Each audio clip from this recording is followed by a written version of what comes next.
Everyone, welcome to लर्नरवी। I am Shivani Chauhan. इस video में हम क्लास 6 साइंस के बुक का chapter 16 garbage in garbage out के एक्सरसाइज जो एनसीईआरटी एक्सरसाइज है उसके हम लोग सॉल्यूशंस देखने वाले हैं।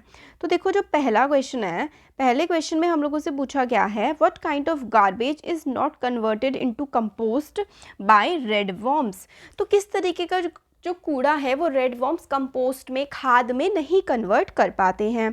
तो इसका जो आंसर है, तो पीसेस ऑफ क्लोथ, कपड़े के टुकड़ों को रेड वर्म्स नहीं कन्वर्ट कर पाते, पॉलीथीन के बैग्स को, या फिर ब्रोकन ग्रास यानी कि जो कांच के टुकड़े हैं उनको, एल्यूमिनियम रैपर्स यानी कि जो खाना रैप करते हैं ना एल्यूमिनियम फॉइल में, उनको भी ये रेड वर्म्स कन्वर्ट नहीं कर पाते। नेल्स, हमारे नाखून, या फिर broken toys are not converted into compost by red worms. तो रेड वर्म कंपोस्ट में नहीं कन्वर्ट कर पाते हैं इन सबको। और अगर आप लोग देखिए, अच्छा लगेगा अगर आपको, तो आप बताइएगा, मतलब आपको चाहिए कि नोट्स इस चैप्टर के, फिर हम एमसीक्यूज वगैरह अगर आप बोलेंगे तो हम जल्दी ही लेकर के आएंगे। नेक्स्ट है, have you seen any other organism beside red worm in your pit. आपने क्या कभी, पिट होता है गड्ढा, गड्ढे में क्या आपने रेड वर्म के अलावा कोई और कीड़े देखे हैं? If yes, try to find out their names, draw pictures of these. तो मतलब अगर आपने देखे हैं रेड वर्म्स के अलावा कोई, तो बताइए, उनके पिक्चर ड्रॉ कीजिए। तो अर्थ वर्म्स हो गए, या फिर स्मॉल इंसेक्ट्स जैसे कि कीड़े होते हैं, मिलीपीड्स, ये जैसे चींटियाँ, कीड़े मकोड़े होते हैं ना, और हम लोगों को कई बार घुन और अर्थ वर्म्स जो घींगे होते हैं वो सब हमें देखने को मिल जाते हैं। नेक्स्ट क्वेश्चन है, discuss, is garbage disposal the responsibility of government only. Garbage का डिस्पोजल यानी कि कूड़ा जो होता है उसको ठिकाने लगाना, या फिर ऐसी जगह पर उसको फेंकना, या फिर दबाना, या फिर उसको जलाना, या फिर उसका कंपोस्ट बनाना, क्या सिर्फ गवर्नमेंट की जिम्मेदारी है? तो नहीं। देखो, no, not just government but everybody is responsible for garbage disposal. We should bifurcate wet and dry waste. देखो, हमें क्या करना चाहिए, सूखा कचरा और गीला कचरा, इनको अलग अलग करना चाहिए, क्योंकि कूड़े को ठिकाने लगाना या फिर वो सही तरीके से डिस्पोज हो, ये सिर्फ जिम्मेदारी गवर्नमेंट की नहीं होती है, हम सभी की होती है। रिसाइकिल करना चाहिए हमें, जो चीज़ें रिसाइकिल हो सकती है यानी कि दोबारा इस्तेमाल हो सकती है। Non degradable substance, non degradable substance ऐसे होते हैं जैसे कि जो ग्लास हो गया, कपड़ा है ना, ये ग्लास डिग्रेड नहीं होता, गलता नहीं है, प्लास्टिक भी नहीं गलती है, तो इनको हम लोगों को अलग से रखना चाहिए। And we should also reduce the accumulation of garbage in our house and street. और हम लोगों को सड़कों पर ऐसे ही कूड़ा नहीं फेंकना चाहिए, और कूड़ा कम से कम जनरेट करना चाहिए, मतलब ऐसी चीज़ों का इस्तेमाल करना चाहिए जो मतलब वेस्टेज कम करें। नेक्स्ट है, is it possible to reduce the problems related to disposal of garbage. तो गार्बेज के डिस्पोजल यानी कि कूड़ा जो होता है, डिस्पोज करना यानी कि हम लोग जैसे कूड़े वाले को कूड़ा देते हैं, वो एक पर्टिकुलर प्लेस होता है जहाँ पर उसमें से यूज़फुल चीज़ें निकाल ली जाती हैं, फिर उनका रिसाइकल उनको किया जाता है, और जिसको मतलब अलग अलग वेज होते हैं, हमने चैप्टर में पढ़े हैं, अब हम नोट देखेंगे तो उसमें भी देखेंगे। तो क्या पॉसिबल है ये जो गार्बेज से रिलेटेड प्रॉब्लम है उनको रिड्यूस हम कर सकते हैं? तो yes, it is possible to reduce the problem of garbage by scientific disposal of garbage. We can do by bifurcation of different waste and also by recycling the waste material. तो हम लोग recycle कर सकते हैं, है ना, और reuse कर सकते हैं। फिर उसके बाद हम लोग साइंटिफिक डिस्पोजल चैप्टर में हम लोगों ने देखा था, और हम लोग नोट्स वगैरह में भी पढ़ेंगे उसको अच्छे से। फिलहाल हम लोग यहीं पर इतना जान रहे हैं, क्योंकि वीडियो बड़ी हो जाती है फिर बार बार एक चीज़ बताने से। नेक्स्ट क्वेश्चन है, what do you do with the left over food at home. जो आपका खाना बच जाता है घर पर, आप उसका क्या करते हैं, है ना, ये पूछा गया है। तो लेफ्ट ओवर जो बचा हुआ खाना है can be collected and use to form compost. तो कंपोस्ट बनाने के काम आ सकता है। तो कंपोस्ट क्या होता है? कंपोस्ट होता है जैसे कि वनस्पति खाद या फिर कूड़े से जो खाद बनाई जा सकती है वो कंपोस्ट होता है। तो खाने से हम लोग खाद बना सकते हैं। Compost produces nutrients necessary for the growth and development of plants. तो प्लांट और जो हमारे पेड़ पौधे होते हैं, इनके डेवलपमेंट के लिए वो जो खाद होती है वो काफ़ी ज़्यादा ज़रूरी होती है, और उनके मतलब बढ़ने में मदद भी करती है। If you and your friends are given the choice of eating in a plastic plate और a banana leaf platter at a party, which one would you prefer and why. तो अगर आपको और आपके फ्रेंड को एक प्लास्टिक की plate में खाना खाने का ऑप्शन दिया जाए, या फिर एक बनाना की पत्ती पर, तो आपको कौन सा चूज़ करेंगे आप लोग, और भाई क्यों चूज़ करेंगे?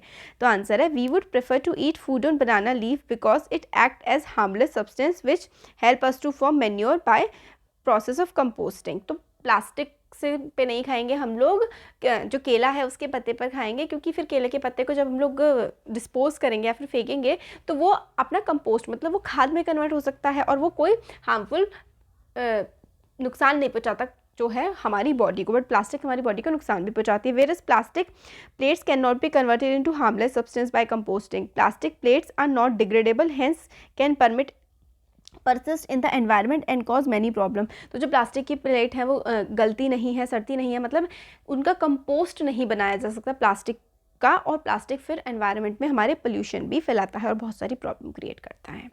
नेक्स्ट क्वेश्चन है collect pieces of different kind of paper, find out which of these can be recycle. तो अलग अलग टाइप के पेपर हम लोग को कलेक्ट करने हैं और फिर देखना है कि कौन से रिसाइकल किए जा सकते हैं। With the help of a lens look at the pieces of paper you collected. फिर उसके बाद आपने पेपर कलेक्ट कर लिए, उनको लेंस से देखिए, ठीक है। Do you see any difference in the material of recycle paper and new sheet of paper. तो जो रिसाइकल वाला पेपर होता है और जो एक बिल्कुल नया पेपर होता है उनमें क्या डिफरेंस होता है। तो देखो पेपर, रिसाइकल पेपर कौन से होते हैं, पेपर जैसे कि newspaper, notebook, magazine can be recycled easily. तो न्यूज़पेपर को, नोटबुक को, मैगजीन को, जो हम पन्ने वगैरह किताबें होती हैं इनको रिसाइकल किया जा सकता है। However shiny and coated papers can not be easily recycled. तो जो शाइनी और चमकीला वाला पेपर होता है ना, उसको हम लोग रिसाइकल आसानी से नहीं कर सकते। तो recycle paper is usually thick और rough when compare to new sheet of paper. तो जो काली वाली कॉपी होती है ना, रफ नोटबुक, वो रिसाइकल पेपर की ही बनी हुई होती है, इसलिए वो रफ सी होती है, खुदरी खुदरी भी होती है। नेक्स्ट क्वेश्चन है collect different kinds of packing material, what was the purpose for each one was use, discuss in groups. तो आपको पैकिंग मटीरियल कलेक्ट करना है और जो पैकिंग मटीरियल आपने कलेक्ट किया है वो किस किस चीज़ के लिए इस्तेमाल किया जाता है ये आपको डिस्कस करना है। देखो different kind of packing material जो कि हम लोग यूजुअली इस्तेमाल करते हैं वो है cardboard, uses shoe, soap, bulb and other boxes. जैसे कि जूते के डब्बे होते हैं ना, वो कार्डबोर्ड के बॉक्स हो गए है ना, उसको आप लोग कई चीज़ों के लिए इस्तेमाल कर सकते हैं। फिर उसके बाद आता है प्लास्टिक के डब्बे होते हैं, जैसे कि टॉय वॉय आते हैं, टॉय कवर्स होते हैं, साड़ी के बैग्स होते हैं, और साड़ी जो है वो पन्नी उसमें आती है ना, प्लास्टिक बैग में शॉपिंग बैग्स होते हैं। फिर वुडन बॉक्स होते हैं, जैसे कि फ्रूट्स जो हैं वो वुडन बॉक्सेस में आते हैं ना, क्रेट्स जो होती हैं, और बॉक्स हार्डवेयर का सामान भी कई बार आता है। जूट के डब्बे जैसे कि स्कूल बैग्स हो गए, या फिर शॉपिंग बैग्स या वेजिटेबल बैग्स, जूट के बैग्स भी होते हैं। नेक्स्ट है b part, give an example in which packing could have been reduce. तो हमें एग्जाम्पल देना है कि पैकिंग किस तरीके से हम लोग रिड्यूस कर सकते हैं। तो by reducing the packing material we can reduce the accumulation of garbage. तो पैकिंग मटेरियल अगर हम लोग कम करेंगे तो हम लोग क्या कम कर देंगे, हम लोग गार्बेज कम कर देंगे। क्योंकि आप कई बार देखते हैं एक छोटी सी चीज़ है उसमें इतनी सारी पन्नियों में पैक होकर के आती है, अगर हम लोग पैकिंग कम कर देंगे तो कूड़ा भी कम होगा। Next, right a story on how packaging increase the amount of garbage. तो पैकेजिंग किस तरीके से कूड़ा बढ़ाता है, ये इसकी स्टोरी, मतलब इसके बारे में लिखना है। तो the basic purpose of packaging is to protect the product. तो देखो बेसिक पर्पस जो होता है पैकेजिंग का वो होता है प्रोडक्ट को टेम्परिंग से बचाना, यानी कि उसको ख़राब होने से बचाना, है ना, एंड मेंटेन उसका फ्रेशनेस जो है वो सही रहे और प्योर, मतलब वो साफ रहे। However most of the packing material is used to beautify the boxes and make them look attractive on the shelf. But कई बार क्या होता है, जो पैकिंग मटेरियल होता है वो इसलिए बना दिया जाता है, खूब सारा कर दिया जाता है ताकि वो खूबसूरत दिखे बस। Unfortunately large volume of packaging material goes waste and is thrown into dustbin. तो पैकेजिंग मटेरियल ज़्यादातर वेस्ट होता है और डस्टबिन में चले जाता है। For example in most of the places the dustbin are full of chips and biscuit wrappers. तो बिस्किट के रैपर, चिप्स के रैपर, चिप्स होता है इतना सा चिप्स होता है इतना बड़ा, ताकि वो बड़ा लगे तो उसका पैकेजिंग मटेरियल बस बड़ा बना देते हैं। It unnecessarily increases the garbage, है ना, amount of garbage. It also increases cost of product due to unnecessary packaging. We should seriously consider how to reduce unnecessary packing.